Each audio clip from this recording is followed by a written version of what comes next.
Eu vou te falar que chegou no meio do GP da Itália, eu comecei a pensar, nossa, o que que o pessoal vai perguntar no Ju Responde? Não tá acontecendo muita coisa nessa corrida. Mas aí veio a McLaren, pediu para o líder do campeonato deixar o rival dele na disputa pelo título passar, ele deixou passar e aí os meus problemas acabaram e os seus problemas também acabaram. Se alguém estava na dúvida do que iria perguntar para participar do Ju Responde, para quem não sabe como é que faz para participar, é só me seguir lá no Instagram, no MyF1Life. Depois de cada corrida, eu coloco uma caixinha de perguntas e vocês ficam à vontade para mandar o que vocês quiserem. Mas é claro que não tem muita pergunta sobre a McLaren, mas não tem só isso no cardápio do Ju Responde do GP da Itália. Muita gente querendo saber como que o Max Verstappen conseguiu vencer essa corrida, como ele conseguiu ter um ritmo tão bom numa pista em que a Red Bull não rendeu nada no ano passado. Tem também pergunta a clássica já sobre a estratégia da Sauber, o que deu errado, embora o Gabriel Bortoleto tenha conseguido ficar na oitava colocação na pista, na corrida. Também sobre atualizações da Sauber, agora que eles não vão fazer mais nada. Dá para temer que eles vão cair lá para trás ou não. Também sobre a sensação que eu tive lá em Monza com os tifosi, a relação deles com o Lewis Hamilton, sobre o Hadjar, que veio do box para os pontos, mais uma ótima corrida do piloto francês, e também sobre os rádios do Sainz com a equipe, um pouco duros, tem algum problema aí, tem alguma treta, não tem? Então, não tem. E também sobre o Drogovic, se ele tem interesse em fazer a Fórmula Indy. Começando sobre uma pergunta que se repetiu muito sobre o Max Verstappen. Se não há mais atualizações relevantes, de onde saiu o desempenho do Max? Então, vamos dividir em três partes. Pensando no ano passado, a Red Bull saiu de Monza já falando uma coisa a gente sabe que a gente não vai repetir, um erro que a gente não vai repetir. Nós vamos fazer uma asa para baixo do on-force. Eles não tinham asa de baixo do on-force no ano passado, então todas as pistas, quando isso era necessário, eles tentavam dar um jeito, uma gambiarra, falando, gambiarra não vai dar certo, a gente vai fazer uma asa própria para esse tipo de pista, principalmente para Monza. E fizeram. Então, essa asa eles tinham, a McLaren não tinha uma asa especificamente para Monza, e essas são escolhas que as equipes estão tendo que fazer por conta do teto orçamentário, tá? Porque antes todo mundo fazia para todo tipo de pista, né? Hoje eles têm que tomar algumas decisões. Então, só nisso já ganha muito a Red Bull, né? Porque muito do que aconteceu ano passado foram as gambiarras que eles tiveram que fazer porque eles não tinham a asa que era uma asa para Monza. Então, esse é o número um. O número dois, talvez sejam quatro motivos e não três.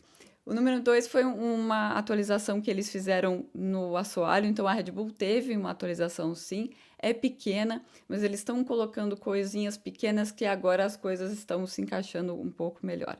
Número 3, também do lado da Red Bull, ao longo do final de semana, eles foram percebendo que com essa asa debaixo da downforce que eles estavam, se eles aumentassem a asa dianteira, se eles colocassem mais asa na parte da frente, deixassem a frente mais presa, isso estava ajudando bastante no desempenho do carro. Então, a dialogar a dianteira com a traseira, que foi o grande problema deles no ano passado.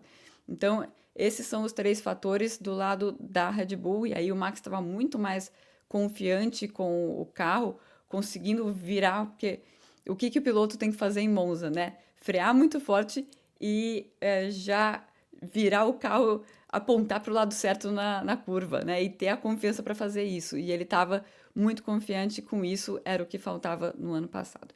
E aí, do lado da McLaren, o que eu digo que são os efeitos especiais do carro da McLaren, as coisas em que eles são muito bons, que são, controlar a temperatura dos pneus, principalmente dos pneus traseiros, e dois, a eficiência aerodinâmica. Então, você conseguir fazer com que o carro ande bem no mesmo circuito, com a mesma configuração, em curva de lenta, curva de média velocidade, curva mais longa, curva mais angulada, e você ter essa eficiência geral. Essas duas coisas não são importantes em Monza. Então, as coisas que fazem a McLaren ser um carro melhor, eles continuam sendo um carro melhor e vão voltar a ser um carro melhor nas próximas etapas, essas coisas continuam valendo, mas elas não contavam tantos pontos, por assim dizer, em Monza. E aí você junta tudo isso, a vantagem da McLaren sempre, de qualquer maneira, seria menor em Monza, né? Porque as vantagens que eles têm não importam muito em Monza. E aí apareceu a Red Bull como a equipe para desafiar e bater a McLaren nessa corrida por conta desses três fatores que contaram a favor do lado deles. E aí, tendo o carro para fazer o estrago, eles podem com certeza contar com o Max Verstappen para fazer isso, para fazer uma volta muito boa na classificação e fazer a pole position, para fazer a ultrapassagem que ele conseguiu fazer em cima do Lando Norris na corrida. Por que a McLaren demorou tanto para trocar os pneus? Então, isso entra na corrida que o Max estava fazendo. Não foi uma corrida de estratégia, de você conseguir fazer algo muito diferente na estratégia. Então, qual era o cenário? Os três ali, os três primeiros, largaram com o pneu médio para colocar o pneu duro depois. Essa era a ideia. Acontece que o Max, ele consegue... A McLaren teve um pouco de graining, que a Red Bull não teve, e o Max consegue abrir. E ele consegue abrir ele 5, 6 segundos e fica volta atrás de volta, 6 segundos. Ele abriu ali e começou a gerenciar, até porque o pneu dele começou a ter bolha, né? Um comportamento diferente de graining, mas porque são carros diferentes. Mas mesmo quando começou a ter bolha, que a gente viu até a câmera indo lá e pegando, olha o estado desse pneu. Mesmo assim, eles não estavam conseguindo chegar. Então, o único jeito que a McLaren tinha de ganhar a corrida seria ficar mais tempo na pista do que o Verstappen e esperar um safety car. Tem uma chance grande de safety car em Monza, estatisticamente, então eles tinham que esperar isso. Então, por isso que eles ficaram tanto tempo na pista. É claro que a Red Bull percebeu isso e também deixou o Max o máximo possível, mas mesmo assim a diferença foi de 8 voltas, né? Entre quando o Max parou e quando a McLaren começou a parar. E aí, por que a McLaren para primeiro o Piastri? É dentro dessa mesma ideia. Eles não queriam mexer na ordem dos pilotos. Foi a ordem de todo o final de semana e eles não queriam que nada na estratégia mexesse nessa ordem. Se eles param o Norris antes e saem o safety car, quem que fica na frente? O Oscar, porque daí o Oscar economiza tempo parando atrás do safety car. Então, para evitar isso, eles fazem um monte de cálculo para parar exatamente no momento em que eles esperaram o máximo que dava para um safety car e ele não veio. Eles param o Oscar primeiro, porque o Oscar começa a chegar perto do Lando. Se eles demoram muito para parar o Oscar faz o undercut no Lando. Então, eles têm que parar exatamente na volta em que o Oscar para e não faz o undercut no Lando para eles não terem que inverter nada. O que eles não sabiam é que iria acontecer um problema no pit stop do Norris e aí, com isso, ele perderia a posição e eles teriam que inverter de volta. E aí vem a próxima pergunta. Por que em Silverstone eles não inverteram também? Uma coisa que ficou muito clara nessa corrida é que há muitos acordos dentro da McLaren. E o que o André Stella está tentando fazer é sentar com os dois e conversar com os dois quais são as situações que podem aparecer e como a equipe vai lidar com essas situações. E pelo que ele diz, isso é conversado entre eles, não é uma coisa que o Stella fala, é assim que a gente vai agir. Pelo que ele dá a entender, eles sentam e conversam e é uma democracia ali para falar o que vocês acham, quais os problemas que podem acontecer e tudo mais. É por isso que, tendo acontecido essa situação, o Oscar não saiu berrando no rádio ou não saiu reclamando, né? Porque as coisas foram conversadas lá dentro. Mesmo assim, o Oscar aponta, falando, peraí, pit stop não era coisa de corrida?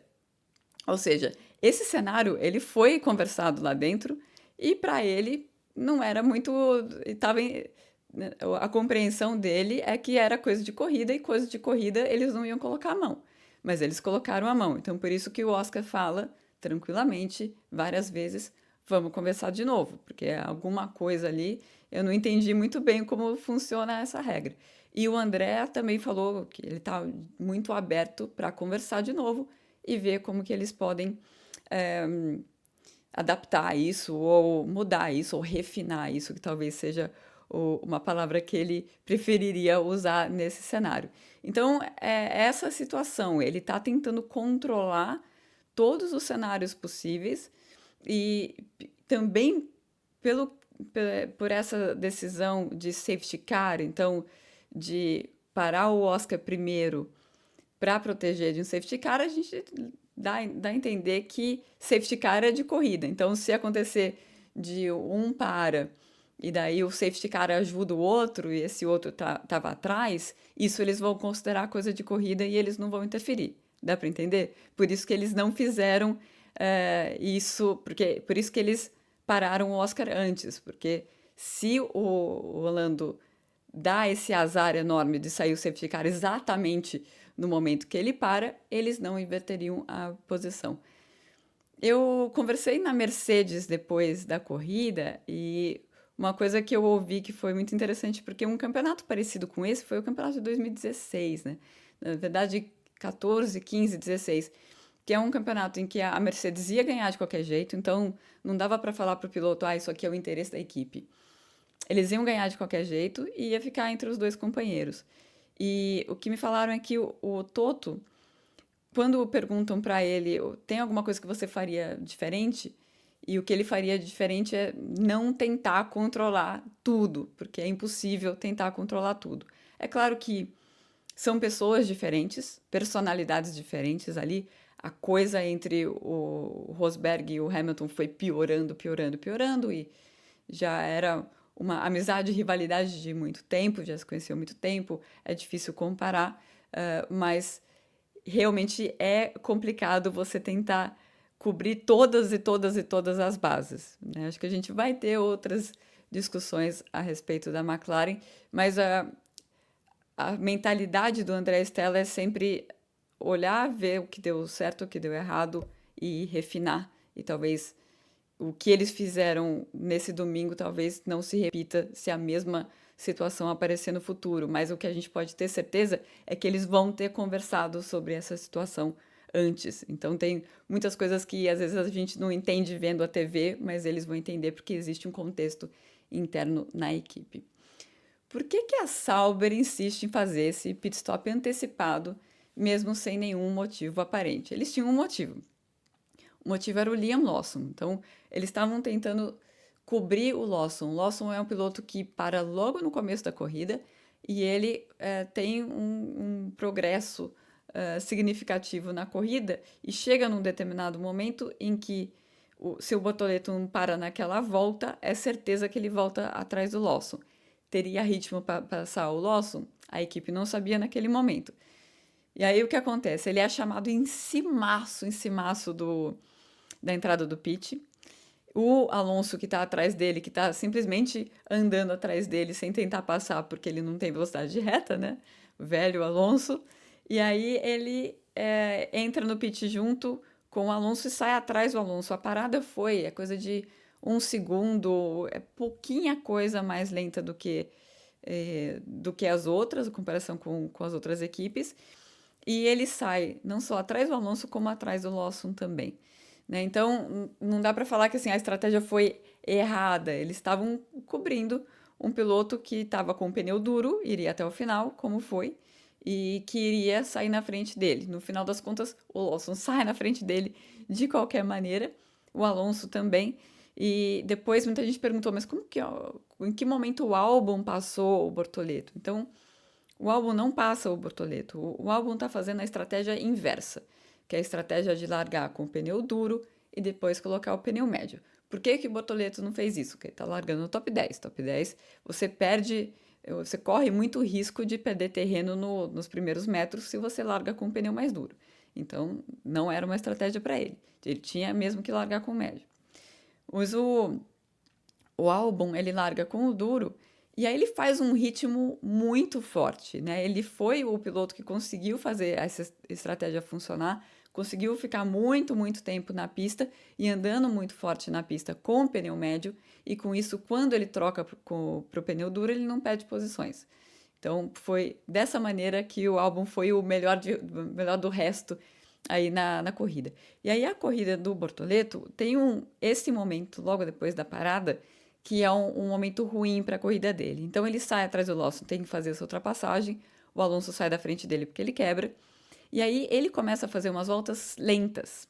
E ele perde tempo em relação ao Antonelli e perde tempo em relação ao Albon. Pela conversa, eu sempre fico ouvindo a conversa no rádio. O que aconteceu é que ele estava administrando demais os pneus, e daí ele ouve do engenheiro: não, você está fazendo, se não me engano, era 23,9, a gente quer 23,5 ou abaixo. E logo em seguida ele vira 23,1. Então ele tinha o tempo, não é que faltou ritmo para ele, mas ele estava administrando talvez demais os pneus naquele momento, e aí ele perdeu tempo em relação ao Antonelli. E aí o Antonelli para e volta na frente dele. Então ele está ali limitado pelo Antonelli. E os dois tentando fazer tempo mais rápido do que o Albon, tentando ganhar tempo em cima do Albon, que está lá na frente, mas que vai precisar parar ainda. E eles não conseguem, né? Os dois andando juntos ali. E por isso que o Bortoleto termina atrás do Albon, termina atrás na pista do Antonelli também, mas aí o Antonelli leva uma punição. Com isso, o Gabriel Bortoleto fez o 8º lugar no GP da Itália. Então essa foi a história da corrida dele. Muita gente perguntando sobre a Sauber, será que consegue manter os carros na zona de pontuação sem atualizações no carro? Podem ficar tranquilos que não tem mais atualização, né? A Williams, por exemplo, que pontuou nessa corrida, quase não teve atualização, quase nada, o ano inteiro. Então não é um ano de atualizações. Para a Sauber foi porque eles começaram muito lá atrás. Então teve os dois grandes pacotes, né? Que um pacote complementou o outro, na verdade, na Espanha e na Áustria. E depois um pouquinho em Silverstone, mas são detalhes agora e vai ser assim para todo mundo, detalhes ou nada, tirando uma equipe, a Haas. A Haas, sim, vai ter um grande pacote para o GP dos Estados Unidos, para Austin. Então vamos ver se melhora realmente o carro. Mas ali nessa região onde a Sauber está, vai ficar desse jeito. E vamos ver o que acontece com a Haas. Como está o sentimento dos tifosi em relação ao Hamilton? Isso foi uma coisa que me surpreendeu ao longo desse final de semana. Inclusive, eu perguntei para o Fred Vasseur e ele falou que surpreendeu ele também. Não só com o Hamilton, mas com a Ferrari. O apoio total da torcida da Ferrari. Se você for... Tudo que aconteceu esse ano, se eu ler a imprensa italiana, se você fica muito nas mídias sociais, você acha que é o caos e tá todo mundo cobrando muito e tá um inferno na Ferrari e tal. Aí eu fui muito com essa ideia pro GP da Itália, pensando que eu ia chegar lá e ia tá pichado o muro, acabou a paz, né? Mas nada, nossa, foi completamente diferente. E especialmente falando com alguns torcedores a respeito do Hamilton, eles estão com muito mais paciência do que qualquer comentarista de internet, qualquer jornalista italiano. Falando, não, é só o começo, a equipe não teve um ano bom, ele tá tentando, é muita coisa para ele se adaptar, e vamos ver esse segundo ano, todo mundo dando voto de confiança para o Hamilton. Eu não ouvi um italiano falando, ah, não, ele tá velho e precisa se aposentar, nada assim, em momento algum. Inclusive, o Hamilton falou que ficou muito com ele, que um torcedor foi para ele e falou, cara, não esquece de quem você é. Então, foi esse tipo de mensagem que o Hamilton recebeu, o Leclerc também, né? Um carinho gigantesco, né? Ainda se não existe não quero colocar uma disputa, mas com certeza havia mais apoio para o Leclerc. O Leclerc é muito, muito, muito, muito querido na Ferrari. Continua sendo, não precisa se preocupar com isso, o espaço dele está lá. Mas para a equipe inteira eu acho que foi um final de semana positivo. É claro que a Ferrari, como ficou bastante claro na semana passada na Holanda, os problemas que eles tinham para regular a altura da traseira do carro, eles continuam tendo. Então, mesmo com a suspensão nova, isso não resolveu o problema. Então, em pistas em que isso é mais uma questão, vai voltar a ser uma questão muito grande e eles vão voltar a ter muitos problemas e não tem o que fazer. Agora acabou, eles não vão trazer mais nenhum desenvolvimento tentando arrumar isso. Agora, nas pistas em que isso não é uma questão, eles podem se dar bem. Como aconteceu nesse GP da Itália, eles estiveram muito mais próximos da ponta do que em outras corridas e nas últimas corridas, né? E eu perguntei para o Vassan também qual é a corrida que ele acha que pode ser uma boa, e ele falou justamente Baku, a próxima etapa do campeonato. Falou só Baku, tá, gente? Então, ferraristas de plantão, coloquem todas as suas fichas na próxima corrida, que inclusive o Leclerc quase venceu o ano passado, né? Ele sempre anda muito bem por lá. Inclusive o Hamilton, uma tendência que já estava vindo de outras corridas, novamente andou bem mais perto do Leclerc, né? Então existe uma evolução. Com certeza não tão rápida quanto ele esperava, mas ela tá lá. E o Raja, né? Caiu no Q1 e na corrida terminou nos pontos. O que rolou com a corrida dele? Que temporada do piloto francês, hein? Sim, então o Raja cai no Q1 não por falta de ritmo, cai no Q1 porque o Sainz atrapalha a volta de preparação dele. E a equipe estava com esperanças de que ele teria uma boa corrida. Eles trocaram a unidade de potência, porque já estava entre as últimas colocações de qualquer maneira, e isso pode ajudar lá no final da temporada, quando outros estiverem com o motor mais usado, ou quando outros tiverem que trocar motor, ele tem lá os motores no pool, como eles falam, né? No conjunto ali de motores que ele pode usar ao longo da temporada. Lembrando que eles podem trocar, né? Pode usar tá usando o quinto e depois usa o terceiro e depois usa o segundo. Então, por isso que eles usam esse tipo de corrida em que a classificação não é muito boa para trocar o motor. Então, o motor ajuda, mas ajuda muito pouco, né? Nesse estágio de desenvolvimento dos motores, não é para perder tanta potência assim de uma corrida para outra. Mas é muito uma corrida de ritmo dele, ele não passa muita gente, né? Ele passou o Colapinto e depois, quando tem aquela confusão do Sainz com o Berman, ele se beneficia disso e passa os dois.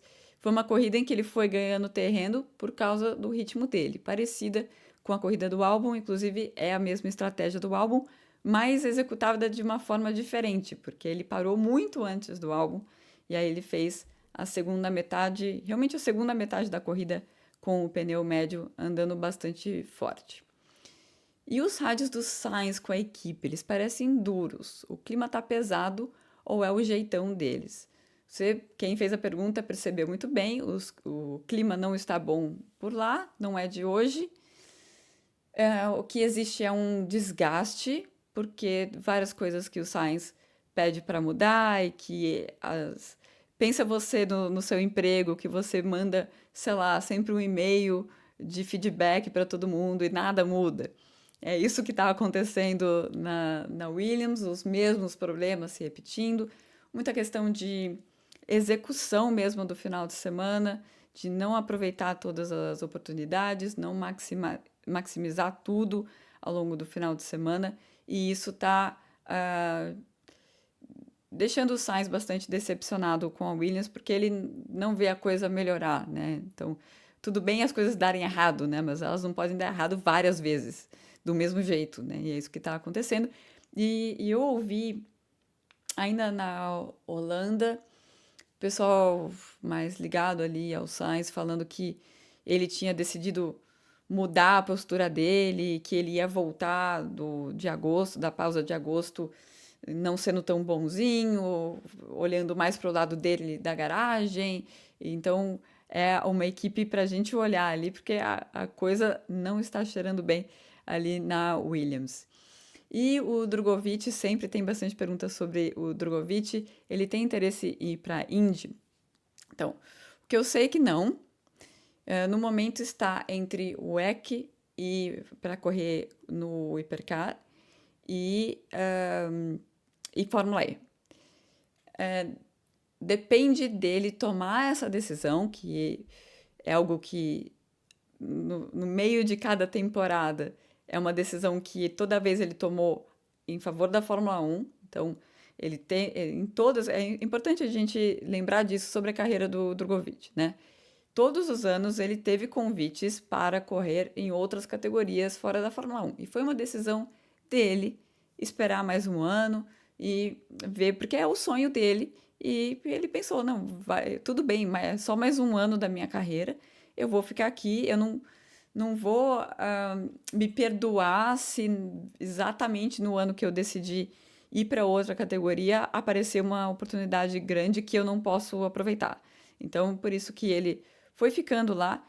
Por várias vezes ele chegou perto de correr e acabou não acontecendo por N razões. Então, essa é uma decisão que ele tem que tomar de novo, né? Nessa fase aí do ano. Sempre chega essa fase do ano terrível para ele tomar essa decisão.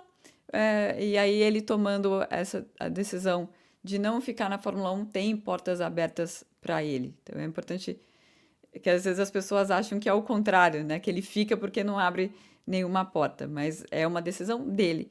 De esses anos que ele ficou na Fórmula 1, uma decisão dele e quase deu certo, né? Ele estava muito cotado realmente para a vaga da Cadillac. E muita gente perguntando ao longo do final de semana também sobre a Alpine. Ai, Alpine, por que ele não fala na Alpine? Eu perguntei lá, realmente não tem muita abertura para ele na Alpine. Tá, tem bastante piloto olhando para essa vaga, inclusive o Alex Dune, porque a McLaren está buscando uma solução para ele. Eles queriam levar o piloto irlandês para a Indy, mas o pessoal ao redor dele não está querendo desistir da Fórmula 1. Mesmo caso do Drogovic, né? Então, não, Indy, a gente tem essa chance com McLaren, algo legal para fazer, mas não, mas vamos tentar mais um pouquinho a Fórmula 1. Então, é um outro piloto que entra aí no hall ali junto com o próprio Colapinto, com o Paul Aaron e também o Jack Durham para essa vaga da Alpine que a gente ainda não tem a definição e eu acho que vai demorar um pouquinho para a gente ter. Então esse foi o Ju Responde do GP da Itália. Aê, teve muito assunto, obrigada McLaren. Daí daqui 2 semanas a gente volta com o GP do Azerbaijão. Até mais.